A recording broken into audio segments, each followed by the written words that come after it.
first thing we're going to talk about is years ago I came up with a problem where when you're working with a Bridgeport, any kind of mill, you know, and you got your T-nuts and all that stuff, they always jam up when you're tightening them, and then you can't get them loose with your hands. And you know, you can double nut them and get them out, but I finally decided I'm going to do something different. So we started this about 20 years ago, but what we do is we make a tool that's like a split nut.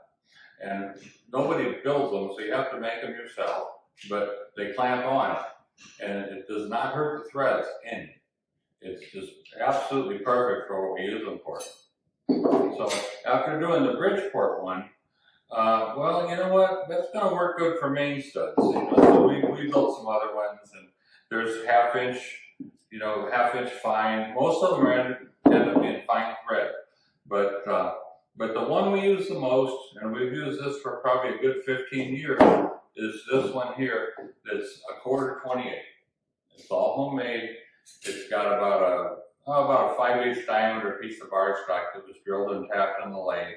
And then when you get it all done, you put it in the vise strips, weld it together, and put it in a bandsaw or a scissor wheel where cut it in half. Deburr a little bit, and this is one of the most used tools in our shop. And we have some stuff that, like a lot of these cylinder heads will have valve cover studs on the end. Well, every time you put them in a head machine like a 30 to work with them, you got to pull the studs out. You know. So anyway, we'll do this, and it works perfectly. Now this one, like I said, is probably 15, 20 years old. It still works. It never ever touches the threads. It works flawlessly. The one thing I would say, if you're going to make your own, like this one here is for 5/16, and I used the union nut on it. Union nut's not quite strong enough. It'll work, but it's not as good.